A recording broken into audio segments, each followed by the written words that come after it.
देखिए, टीबी की बीमारी हवा से फैलती है। टीबी जैसी बीमारी जो है वो कोविड की तरह ही फैलती है, पर इसमें बीमारी का इन्फेक्शन होने के कुछ समय बाद डिजीज़ प्रेज़ेंट होता है। मरीज़ ये जान ले कि आपकी सेहत आपकी अपनी ज़िम्मेदारी है।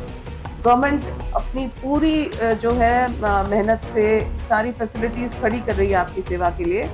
बट अगर आपको ऐसे कुछ लक्षण हो कि वज़न में गिरावट हो रही है, या भूख लगना बंद हो गया, या रात के समय सोते हुए पसीना आ रहा है, या शाम को थकावट है और बुखार, हल्का बुखार है, मतलब घर में ना बैठे रहें, आप डॉक्टर के पास जाएं।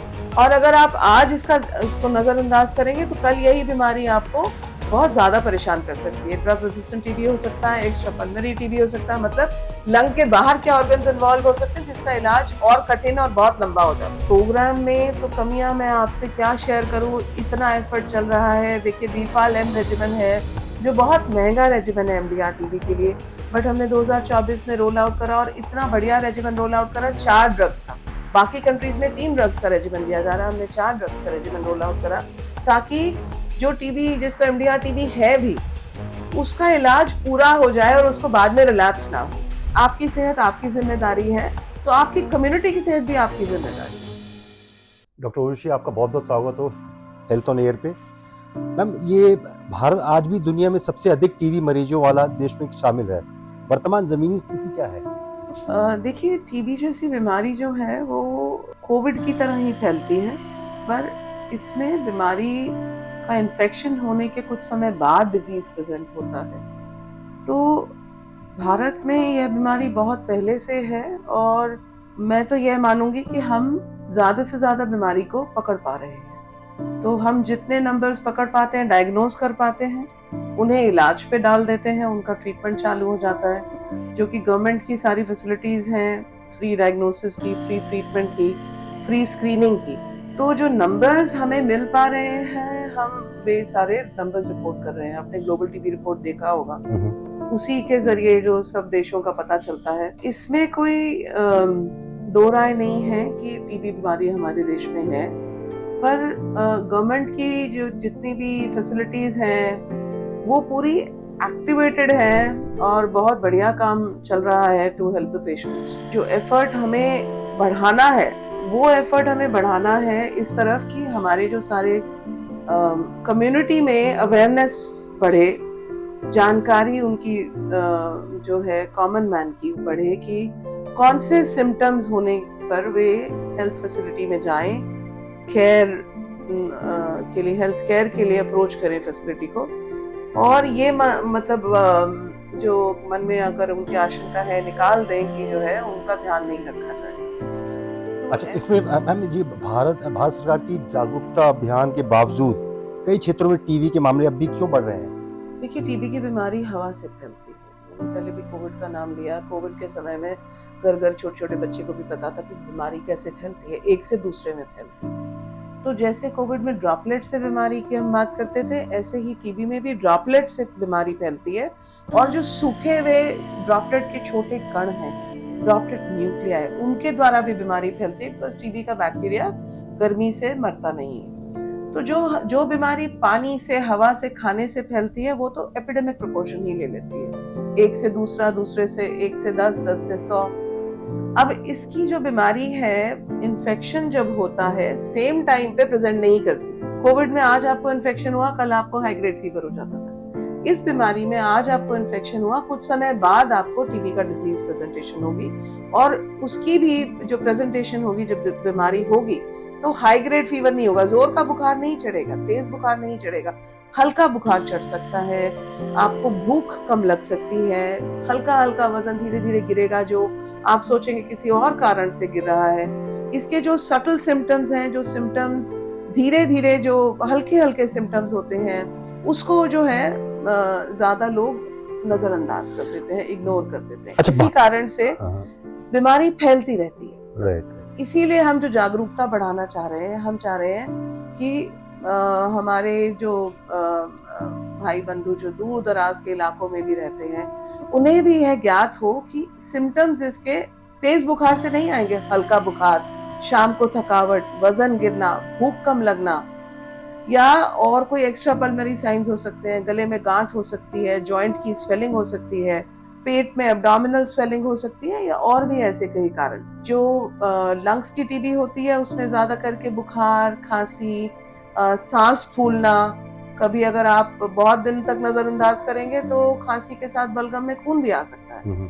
तो इन सिम्टम्स के बारे में अगर जागरूकता बढ़े और लोग हेल्थ केयर फैसिलिटी में आए, हेल्थ केयर सीख करें, तो सिंपल डायग्नोस्टिक मेथड, एक सिंपल एक्सरे किया जा सकता है जिससे उनकी टीबी डायग्नोज हो जाएगी। देखिए, इसका जो state of art diagnostic method है which is nucleic acid amplification test, NAT test है जी। और ये जो भारत में हमारे पास जितनी नैट मशीन्स हैं, ग्लोबली और किसी कंट्री में इतनी कोई भी इतनी मशीन्स किसी भी और कंट्री में नहीं। कहने का तात्पर्य ये है कि हमारे पास फैसिलिटी एक्सरे की भी है, NAT की facility across the country. We have close to 12,000 NAT systems in the country, which again even a country like USA does not have. Okay. You see, system geared up है, gap कहाँ है? हम तो मरीज के पास पहुंचने की कोशिश कर ही रहे हैं। आपको ये टीबी मुक्त भारत अभियान के बारे में पता ही होगा। जो मिनिस्ट्री ऑफ हेल्थ ने टीबी मुक्त भारत अभियान 7 दिसंबर 2024 को शुरू किया था। पहले हमने 100 दिन का अभियान तब भी चालू किया था और उसको फिर कंट्री वाइड हमने इम्प्लीमेंट किया था। शुरुआत में हाई बर्डन डिस्ट्रिक्ट्स में शुरू किया, फिर उसको एक्सपैंड किया कंट्री वाइड। तो जो उसका पर्पस था वो ये था कि जो वल्नरेबल रिस्क ग्रुप्स हैं, जिनमें टीबी होने की आशंका ज्यादा है, जैसे कि वे मरीज हो गए जिन्हें डायबिटीज है, वे मरीज हो गए जिन्हें HIV है, वे लोग जो स्मोकिंग करते हैं, जो शराब का सेवन करते हैं, वे लोग जो BMI जिनका लो है, जो अंडर नरिश्ड है, लो BMI लेस देन 18.5, वे लोग जिन्हें कभी पहले टीबी हुआ हो, वे लोग जो टीबी के निकट संपर्क में है, मतलब हाउस होल्ड के जो, तो ये इन सब मरीजों में, और इन एडिशन फिर हम उन मरीजों को भी लें जो डस्ट का जिनका एक्सपोजर ज्यादा है, जैसे हमारे माइनिंग मरीज हो गए, वे लोग जो कॉन्ग्रीगेट सेटिंग्स में रहते हैं, जो ओल्ड एज होम्स में रहते हैं, या ऑर्फनेजेस में जो बच्चे हैं, इनमें ट्रांसमिशन ज्यादा होता है। एक जैसे हवा से फैलने वाली बीमारी है, बातचीत में, खांसी के जरिए ड्रॉपलेट्स फैलते हैं और एक से दूसरे को बीमारी फैलती है। अच्छा मैम, ये भारत में ड्रग रेजिस्टेंट टीबी कितनी गंभीर चुनौती बनती जा रही है? देखिए, ये मिसनोमर है। ड्रग रेजिस्टेंट टीबी के हमारे नंबर्स, ग्लोबल टीबी रिपोर्ट अगर आप 2025 की भी पढ़ें तो उसमें यह दिखाया गया कि हमारे नंबर सिग्निफिकेंटली बड़े नहीं है। हमारा डायग्नोसिस इंप्रूव हो रहा है but significant increase in MDR TB नहीं है, तो इसको स्केयर ना बनाया जाए। यह तो जो मैंने आपको नैट टेस्ट की बात बताई, हमारे देश में जो नैट टेस्ट है वो हमारा इंडियन इंडिजिनस नैट टेस्ट है, जो बैटरी ऑपरेटेड हमने एनकरेज किया कंपनी को बनाने, और ICMR ने उसकी वैलिडेशन करी और अब वो हमारे PHC CHC तक में अवेलेबल। इस टेस्ट के द्वारा ना हम डिटेक्शन करते हैं टीबी की, ना केवल डिटेक्शन होती है बट MDR टीबी भी डिटेक्ट हो जाता है, तो हमारा डायग्नोसिस इंप्रूव हो गया है। जैसे मैंने कहा, state of art systems globally बहुत कम जगह पे इतने अवेलेबल हैं और हमारे पास ये सभी कुछ अवेलेबल है, हम डायग्नोज कर पा रहे हैं। तो हमारे MDR टीबी के नंबर्स बड़े नहीं हैं, बट यह जानकारी, जैसे मैं बार बार कह रही हूँ कि हमारे सभी जो है श्रोताओं को या भाई बंधुओं को ज्ञात हो जाए कि अर्ली डायग्नोसिस कराएं। जल्दी डायग्नोसिस होगा तो जल्दी और पूरा इलाज हो पाएगा, और पूरा इलाज अगर हो जाएगा तो MDR टीबी नहीं होगा। MDR टीबी किसमें होता है?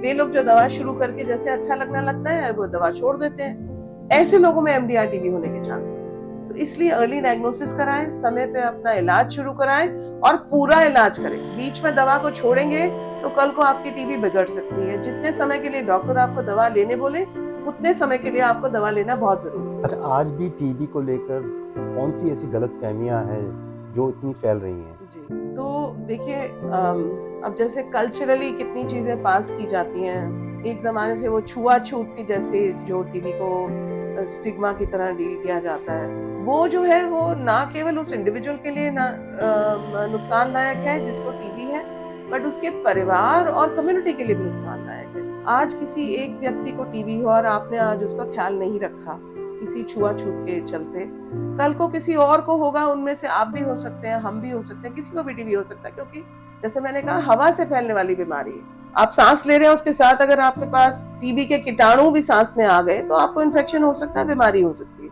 तो जो स्टिग्मा है आपको नहीं करना है, क्योंकि आज किसी और को है, कल आपके घर में आ सकती है बीमारी। तो इसमें जो आपको मरीज का सहयोग देना है पूरा, उसका अर्ली डायग्नोसिस, किसी को खांसी है, बुखार है, कि उसको आप लेके जाएं, उसको एनकरेज करें, हेल्थ केयर फैसिलिटी में जाए, उसे न्यूट्रिशन का आप महत्व समझाएं, उसको आप हेल्प कर सकते हैं। टीबी मुक्त भारत अभियान में एक निक्षय मित्रा इनिशिएटिव हमने चालू किया था, जिसमें फूड बास्केट्स दी जा रही थी, पेशेंट्स को दी जा रही है, मरीजों को, और इन्हीं पेशेंट्स को निक्षय पोषण योजना के तहत 500 रुपए पर माह दिया जाता है एज सपोर्ट फॉर फूड, कि वह अपना न्यूट्रिशन का ध्यान रख पाएंगे। पहले यह 500 रुपए महीना दिया जाता था, 2024 से यह 1000 रुपया पर महीना पर मंथ दिया जाने लगा सारे मरीजों को through out the course of treatment, not only during 1 month और 2 month। अगर उसका इलाज 6 महीने का है, जो कि ड्रग सेंसिटिव टीबी में 6 महीने का इलाज होता है, ड्रग रेजिस्टेंट टीबी में इलाज, अब जो नया इलाज हमने रोल आउट किया अगेन 2024 में, वो BPaL M, which is 6 months treatment.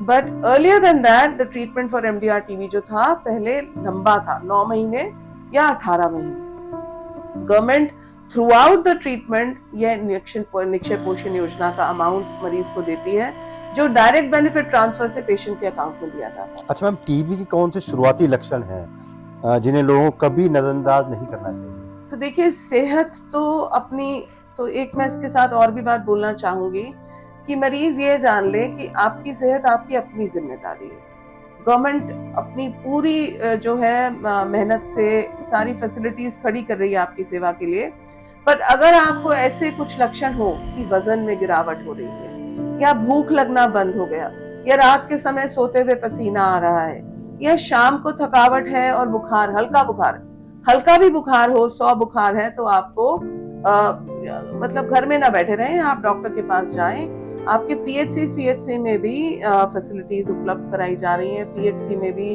हमारी जो आशा बहनें हैं, वो इन सभी सिम्टम्स से वो ज्ञात है, और आपका जो है वो एक एक्सरे शुरू में ऑफर करेंगी। स्क्रीनिंग एक्सरे होता है, जिसके 94% चांसेस, अगर आपको पल्मोनरी टीबी है तो एक्सरे पकड़ लेगा। और यह भी मैं ऐड करूं कि हेल्थ मिनिस्ट्री ने अब हैंडहेल्ड एक्सरेज बहुत सारे प्रोक्योर कर लिए हैं, और हमें हमारे आदरणीय प्राइम मिनिस्टर का बहुत सपोर्ट मिला है प्रोग्राम को। हमारे ऑनरेबल हेल्थ मिनिस्टर ने बहुत इसको लीड किया है। जो ये हैंडहेल्ड एक्सरेज हैं, ये अब कैंप के जरिए घर घर जा रहे हैं, बिकॉज डिस्ट्रिक्ट टीबी ऑफिसर जो हमारे हैं, वो विलेज लेवल पे भी कैंप्स ऑर्गेनाइज कर रहे हैं, और मोबाइल मेडिकल यूनिट्स में एक्सरेज और नैट मशीनें रखकर वो mobile medical units camps organise कर रहे हैं विलेजेस में। तो इन कैंप्स में आप जाएं, और इसमें आप अपने आस पड़ोस में भी एनकरेजमेंट दें कि कैंप में जाके स्क्रीनिंग कराने में कोई स्टिग्मा नहीं होना चाहिए। कोई ये ना सोचे कि सिर्फ टीबी की स्क्रीनिंग करा रहे हैं तो आस पड़ोस में क्या सोचा जाएगा। तो यह फीलिंग भी बहुत जरूरी है कम्युनिटी में कि सब मरीजों को सपोर्ट किया जाए। तो मैं आपको निक्षय मित्रा के बारे में बता रही थी, जिसमें हमारे थ्रू CSR इंडस्ट्री जो है फूड बास्केट्स देती है हमारे मरीजों को। इन एडिशन हमारे जो माय भारत वॉलंटियर्स हैं, और हमारे कम्युनिटी वर्कर्स हैं, हमारे सिविल सोसाइटी वर्कर्स हैं, जो टीबी से रिकवर हुए मरीज, टीबी विजेता हम उन्हें कहते हैं, टीबी चैंपियंस, वे लोग survivors, they are helping our patients emotionally to encourage them to deal with stigma and also encouraging them कि वो टीबी की दवाई पूरी करें। हम उसको टीबी ट्रीटमेंट अड्हेरेंस बोलते हैं, ताकि दवा का जो है पूरा मरीज का इलाज हो पाए और 6 महीने से पहले मरीज दवा ना छोड़े। अच्छा मैम, कई लोग टीबी को सामान्य खांसी या कमजोरी समझ लेते हैं, ये देरी कितनी खतरनाक हो सकती है? देखिए, ये देरी मरीज के लिए तो बहुत खतरनाक नहीं होगी अगर वो इवेंचुअली डायग्नोसिस करा के ट्रीटमेंट ले ले, बट जब तक वो खांसता रहेगा, उसके परिवारजन, उसके निकट संपर्क में जितने भी लोग हैं, वे लोग एक्सपोज हैं टीबी के। तो ये जो इग्नोर किया जाता है खांसी को, उसको इग्नोर ना करें। आजकल तो आपको जैसे मैं कह रही हूँ कि गवर्नमेंट का इतना एफर्ट है, मिनिस्ट्री ऑफ हेल्थ का, ICMR का, कि खांसी किसी भी बीमारी के कारण हो, उसका डायग्नोसिस कंट्री में बहुत सेंटर्स बनाए जा रहे हैं जहाँ पर ये डायग्नोसिस हो सकता है। तो मरीज को सिर्फ इतना करना है कि वह हेल्थ केयर फैसिलिटी में पहुंचे, और अपना जो है जो भी फैसिलिटीज अवेलेबल है, and none of these facilities are invasive. मतलब ऐसा नहीं है कि हर मरीज का ब्लड ही लिया जाएगा, स्क्रीनिंग के लिए एक्सरे किया जाएगा, एक्सरे में कुछ होगा तो बलगम की जांच की जाएगी जो न्यूक्लिक एसिड एम्प्लीफिकेशन टेस्ट के द्वारा हो जाएगी, जिसमें टीबी के अलावा और भी कितनी बीमारियां पिक हो जाएंगी। अच्छा, क्या नई तकनीकों के कारण टीबी की जांच अब पहले से ज्यादा तेज और सटीक हो गई है? बिल्कुल, जो आपने ये प्रश्न किया, ये बहुत ही बढ़िया प्रश्न किया कि जो एक्सरे आपको बता रहे हैं, हैंडल एक्सरे है, within no time 2, 3, 5 minute में आपका एक्सरे हो जाता है। उससे जो रेडिएशन एक्सपोजर भी उतना नहीं है जितना पुराने जमाने के एक्सरे से था। फिर देखिए, पहले जो स्प्यूटम की जांच होती थी वो माइक्रोस्कोपी के द्वारा होती थी। सेंसिटिविटी माइक्रोस्कोपी से अब बेटर हो गई है न्यूक्लिक एसिड एम्प्लीफिकेशन टेस्ट से। और जैसे मैंने पहले भी कहा कि पहले हम 2011 में एक बाहर की मशीन आई थी, उसके द्वारा हम न्यूक्लिक एसिड एम्प्लीफिकेशन टेस्ट कर रहे थे। और अब 2018 से हमारी इंडियन इंडिजिनस सिस्टम्स हैं, उसके एक ट्रूनेट सिस्टम आया 2018 में, उसके बाद पैथोडिटेक्ट सिस्टम आया, अब ह्यूवल भी आईसीएमआर ने वैलिडेट किया है और रिकमेंड किया है, उसको हम पेरिफ्री पे बलगम लेके उसकी जांच कर सकते हैं और यह रिजल्ट आपको with in an hour and half आपको रिजल्ट मिल जाता है। आप specific drug resistant TB treatment चालू कर सकते हैं। अच्छा, क्या भारत वास्तव में सरकार द्वारा तय लक्ष्य वर्ष तक टीबी उन्मूलन की दिशा में सही रास्ते पर है?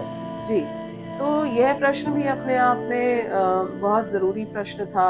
जो लोगों को यह धारणा है कि मेहनत कम हो रही है या मिनिस्ट्री कम काम कर रही है, तो यह भी ना गलत धारणा है। देखिए, बीच में 3 साल तो हमारे कोविड में गए, क्योंकि प्रधानमंत्री का एक सपना है कि टीबी मुक्त हो, टीबी मुक्त भारत हो। देखिए, सभी तत्पर हैं, सभी कार्यरत हैं, सभी इसी कोशिश में जुड़े हैं। पर हमारी जब ये अनाउंसमेंट की गई तब यह भी होप थी कि टीबी वैक्सीन आ जाएगी समय पर, और टीबी वैक्सीन जो है ऐसे मरीजों में बहुत हेल्प कर सकती है। जैसे कि आज की डेट में हम बीसीजी वैक्सीन देते हैं हमारे छोटे बच्चों को 0 डे पे।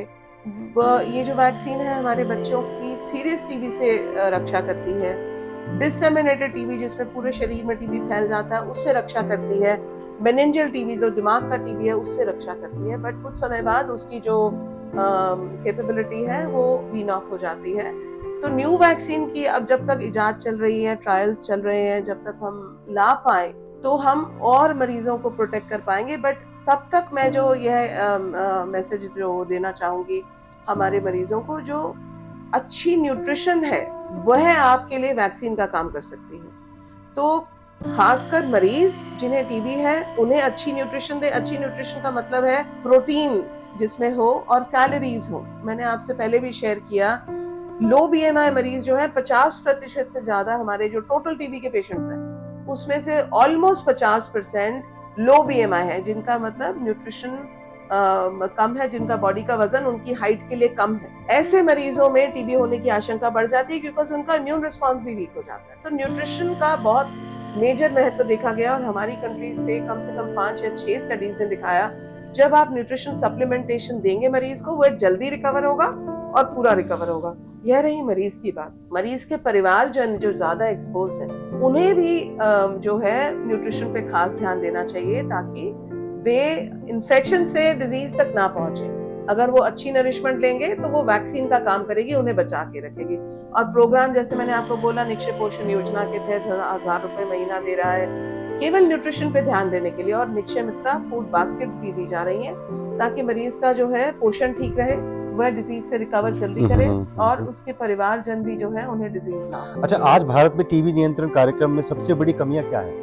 तो देखिए, जैसा नहीं, अब देखिए प्रोग्राम में तो कमियां मैं आपसे क्या शेयर करूं, इतना एफर्ट चल रहा है। देखिए, बीपाल-एम रेजिमेन है जो बहुत महंगा रेजिमेन है एमडीआर टीबी के लिए, बट हमने 2024 में रोल आउट करा और इतना बढ़िया रेजिमेन रोल आउट करा। 4 ड्रग्स का, बाकी कंट्रीज में 3 ड्रग्स का रेजिमेन दिया जा रहा है, हमने 4 ड्रग्स का रेजिमेन रोल आउट करा ताकि जो टीबी, जिसको एमडीआर टीबी है भी, उसका इलाज पूरा हो जाए और उसको बाद में रिलैप्स ना हो।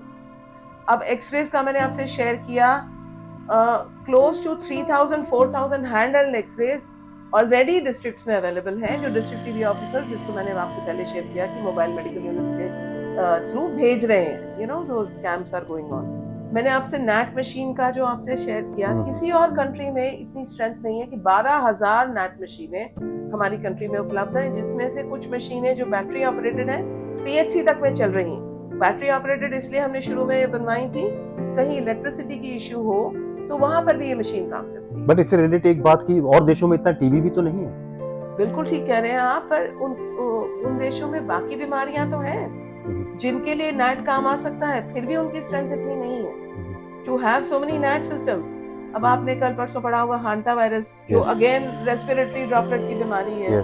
सार्स कोविड 2 में भी तो जो मैंने आपको कोविड की जो 3 साल की ड्यूरेशन में टीबी में जो हमारे को नुकसान ये हुआ, लॉकडाउन हुए, मरीज पहुंच नहीं पाए हेल्थ फैसिलिटी में। हेल्थ फैसिलिटी वाले भी जितनी कोशिश करी फिर भी मरीजों तक नहीं पहुंच पाए। तो क्या एक बड़ी वजह ये है कि कोविड की वजह से ट्यूबरक्लोसिस को हम उसकी जो डेडलाइन है हम उसको कैच नहीं कर पाए? जी, और बिकॉज ऑफ कोविड ट्रांसमिशन, सब लोग घरों में रहे, बीमार व्यक्ति भी घर पे रहा, ट्रांसमिशन घरों के अंदर बढ़ती रही, डायग्नोसिस नहीं हुआ, डायग्नोसिस डिलेड हुआ, जब तक पहुंचा डिलेड। तो जो डिलेड डायग्नोसिस है तो वह बहुत मेजर कारण है। आपने कहा खांसी के द्वारा कोई खांसता है और अपना इलाज नहीं कराता, ऐसे ही व्यक्तियों से जो है बीमारी फैल सकती है। अब पब्लिक ट्रांसपोर्ट में भी ये लोग बीमारी फैला सकते हैं। राइट। तो जिन्हें कुछ भी ये सिम्टम्स है, हल्का बुखार, हल्की खांसी, वजन गिरना, भूख नहीं लगना, ऐसे कुछ भी जिन्हें सिम्टम्स हैं, उन्हें अपना हेल्थ केयर फैसिलिटी में एक बार एक्सरे तो कराएं। कोई इन्वेजिव टेस्ट नहीं, लोग घबराते हैं कि हम जाएंगे तो हमारा ब्लड निकालेंगे, नीडल लगाएंगे या कुछ और इन्वेजिव करेंगे, ऐसा कुछ भी नहीं होगा। एक एक्सरे किया जाएगा, बलगम की जांच की जाएगी, जिसको एक्स्ट्रा पल्मोनरी सिम्टम्स है, लिम्फ नोड है अगर गले में, या कोई और भी, मतलब उनकी जांच एक्सटेंसिव की जाएगी, पर उनकी भी अगर जांच नहीं होगी कल को बीमारी बिगड़ जाएगी। तो जो अर्ली डायग्नोसिस है, जितना जल्दी आपका डायग्नोसिस होगा उतना बढ़िया आपका इलाज और कंप्लीट इलाज हो पाएगा। और आपने दवा बीच में नहीं छोड़नी। दवा जब तक नहीं छोड़नी है जब तक डॉक्टर आपको नहीं बोलेगा कि दवा पूरी कर दीजिए। दवा कंप्लीट होने के बाद भी आपने डॉक्टर को फॉलो अप के लिए आपने डॉक्टर को मिलने जाना है, क्योंकि अगर आपको दोबारा इस बीमारी के सिम्टम्स हो तो डॉक्टर फटाफट उसकी जांच करके उस बीमारी को पकड़ ले। अच्छा डॉक्टर उर्वशी, गरीब मरीजों में टीबी से उभरने के लिए पोषण कितना महत्वपूर्ण? देखिए, पोषण की वह महत्व तो मैं जितना बोलूं उतना कम है। मैंने आपको कहा वैक्सीन हमारे पास BCG है, बट जो बच्चों में प्रोटेक्ट करती है उसके बाद जो है प्रोटेक्शन कम हो जाता है। जब तक पॉलिसी ऐसी है कि कोई और अच्छी वैक्सीन, इससे बेटर वैक्सीन अवेलेबल हो जाती है, तब तक जो आपका आहार है वही आपकी वैक्सीन है। आपका जो पोषण है वही आपकी वैक्सीन है। उसमें बस यही ध्यान दें कि लोग सोचते हैं फल खा लिया तो अच्छा आहार हो गया, नहीं। आपके इम्यून सिस्टम को केवल फल नहीं चाहिए, जो माइक्रो न्यूट्रिएंट्स देते हैं फल की महत्व, फल सब्जी का महत्व कम नहीं है, बट प्रोटीन। अब कोई सोचे कि मैं तो शाकाहारी हूँ, मैं प्रोटीन कैसे खाऊं? तो हमारा जो शाकाहारी भोजन भी है ना, वो भी प्रोटीन से बहुत, देखिए सारी दालें, दूध, पनीर, ये सारी चीजें प्रोटीन का सोर्स है। जैसे मूंगफली को कहा जाता है कि गरीब आदमियों का बादाम है, एक्चुअली मूंगफली में भी बहुत अच्छा न्यूट्रिशन है। छोटे बच्चों को गुड़ चना दे देते थे। चने में प्रोटीन की अच्छी मात्रा है, गुड़ में आयरन की अच्छी मात्रा है। तो हमारे जो पूर्वज हैं वो हमारे को पूरा पोषण देते थे, पूरी अच्छे पोषण का आहार जो है हमारी कंट्री में। अच्छा, आजकल एम्स में सबसे ज्यादा टीबी के किस प्रकार के केस आ रहे हैं? कैसे किस तरह के मरीज हैं? एम्स तो मैं ये कहूँगी टर्शरी केयर हॉस्पिटल है, तो हमारे तक जो मरीज पहुंचते हैं वे काफी हद तक बिगड़ के पहुंचते हैं। तो इसीलिए जो मेरी शुरू में जो रिक्वेस्ट थी सबसे कि जल्दी डायग्नोसिस कराएं। हमारे पास जो मरीज पहुंचते हैं वे वैसे मरीज पहुंचते हैं जो पहले कभी टीबी का इलाज कराया होगा, बीच में दवा छोड़ दी होगी कि हमें अच्छा लग रहा है, हम नहीं 6 महीने पूरी लेना चाहते दवा, या कभी ऐसा भी होता है कि मरीज के साथ स्टिग्मा, जो हम पहले बात कर रहे थे कि मरीज को लगता है कि मैं अगर डॉट सेंटर दवा लेने जा रहा हूँ तो लोग क्या सोचेंगे, मुझे टीबी है। तो यह इसीलिए हमारी कम्युनिटी का ना ये है, मैं probably I was not able to say कि अगर कोई कॉमन मैन अगर कंट्री की तरफ या अपने भाई बंधुओं की तरफ कोई रोल प्ले करना चाहे तो यह रोल प्ले करे कि सोशल आउटकास्ट ना करे टीबी मरीज को, उसको बल्कि उल्टा इमोशनल सपोर्ट दे। जैसे मैंने कहा कि हमारे यूथ जो है, माय भारत वॉलंटियर्स, हमारे जो टीबी सर्वाइवर्स हैं, हमारी सिविल सोसाइटी ऑर्गेनाइजेशंस हैं या कम्युनिटी वर्कर्स हैं, वे लोग बड़ी मेहनत कर रहे हैं कि हमारे जो मरीजों का हैंड होल्डिंग करें, उन्हें हेल्थ फैसिलिटी तक ले जाएं। अगर उन्हें कोई डाउट है कि मैं दवा बंद कर रहा हूँ तो उसे एनकरेज करें, दवा ना बंद करें। भाई मरीज खुद तो बीमार होगा, अपने परिवारजनों को भी बीमार करेगा, घर में बड़े बूढ़े हैं, छोटे बच्चे हैं, सबको बीमार करेगा। तो जैसा पहले मैंने एक मैसेज दिया कि आपकी सेहत आपकी जिम्मेदारी है, तो आपकी कम्युनिटी की सेहत भी आपकी जिम्मेदारी है। तो वे लोग जो थोड़े जागरूक हैं, वो जो मानते हैं कि हम देश के लिए कुछ करना चाहते हैं, अपनी कम्युनिटी के लिए कुछ, अपने गांव के लिए कुछ करना चाहते हैं, तो ये आपकी जिम्मेवारी है कि ऐसे मरीजों को उल्टा आप सही रास्ता दिखाएं, उन्हें थोड़ा सहारा दें दुख के समय में। इससे बड़ा रोल आप क्या अच्छा, करें? क्या युवाओं में, बच्चों में टीबी जल्दी तेजी से बढ़ रहा है आजकल हिंदुस्तान में? नहीं, ऐसा कुछ नहीं है, ये गलत धारणाएं हैं। देखिए, मैंने आपसे पहले भी कहा, जितनी फैसिलिटीज हमारे देश में है, शायद ही किसी और देश में हो। आप और हाई बर्डन कंट्रीज भी ले लीजिए, किसी कंट्री में इतनी फैसिलिटीज नहीं है। अफ्रीका तो वगैरह में, अफ्रीका में, इंडोनेशिया में, फिलीपींस में काफी डिजीज है, और ये नहीं है कि वे लोग भी मेहनत नहीं कर रहे। सभी लोग तत्पर हैं, कोशिश कर रहे हैं कि टीबी की बीमारी का जो है प्रकोप कम किया जाए। प्रकोप कम करने का क्या तरीका है कि आप ज्यादा से ज्यादा डायग्नोज करें। तो हम ज्यादा से ज्यादा डायग्नोज कर रहे हैं, पर जब मरीज खुद अगर हमारे पास आ जाए ना, तो ऐसा नहीं है कि देखिए, मिनिस्ट्री जैसे मैंने कहा कैंप्स लगा रही है। मरीज का भी फर्ज बनता है कि अगर उसको कुछ सिम्टम्स है तो बस कैंप तक जाए, या पास की पीएचसी जाए, या जैसे अगर सिटीज में अपना जो भी फैसिलिटीज अवेलेबल है उनमें जाए, आयुष्मान आरोग्य मंदिर में जाए, सीएचसी में जाए। और ये लोग सब वेल ट्रेन्ड हैं, आशा वर्कर्स हैं, या हमारी सीएचसी में जो सीएचओज हैं, वे लोग पूरे वेल ट्रेन्ड हैं। वो आपका पूरा सपोर्ट करेंगे, और उनके पास पूरा डायग्नोस्टिक्स तक हम इतना बढ़ा रहे हैं, सीएचसी लेवल तक भी सब कुछ अवेलेबल है, बस आपको वहां तक जाना है। अच्छा, जब मरीज टीबी में दवाइयाँ आधे में छोड़ देता है तो वो कितना चुनौतीपूर्ण हो जाता है? वो जो है बहुत ही रिस्की है काम। देखिए, दवा जब आधे में छोड़ दी और बीमारी पूरी ठीक नहीं हुई, तो बीमारी कल को बिगड़ जाएगी। आपको एमडीआर टीबी हो सकता है। देखिए, मैंने जैसे कहा कि हवा से टीबी जो है हमारे शरीर में प्रवेश करता है, हवा से जो इसके कीटाणु है प्रवेश करते हैं। बट अगर वह इलाज लंग वाली टीबी का, जो पल्मोनरी टीबी का इलाज बीच में छोड़ देगा, तो उसको एक्स्ट्रा पल्मोनरी टीबी हो जाएगी। टीबी जो है लंग से निकल के दिमाग में जा सकती है, जिसमें मोर्टालिटी बहुत होती है, जिसका इलाज बहुत लंबा चलाना पड़ता है, जिसके लिए दवाएं भी काफ़ी ऐसी देनी पड़ती हैं जो इंजेक्शंस होंगे या उनका साइड इफेक्ट्स होगा। और टीबी ना केवल दिमाग में, आप कोई भी ऑर्गन सोचें, हार्ट में जा सकती है, जॉइंट्स में जा सकती है, एब्डोमेन में जा सकती है, so you name it, it can be involve any organ. Extra pulmonary TB, disseminated TB can spread anywhere and अच्छा everywhere. अच्छा, जो लोग लगातार खांसी या बुखार को नजरअंदाज करते हैं, उन्हें आप क्या संदेश देना चाहते हैं? उन्हें मैं यही संदेश देना चाहूंगी कि आपकी सेहत आपकी जिम्मेवारी है। आप खुद तो बीमार हैं, आपके जो परिवार में जो बड़े बूढ़े या बच्चे होंगे वे भी बीमार हो सकते हैं। देखिए, इसका डायग्नोसिस भी बहुत सहज है, सहज कर दिया गया है आज के समय में। जैसे मैंने कहा कि state of art technology available है, और इलाज भी बहुत सहज है। दवा ऐसी नहीं है कि दिन में 4-4 बार खानी है। एक बार सब दवा खानी है, और समय पे अपना दवा लेते रहें, और 6 महीने तक कंटिन्यूस।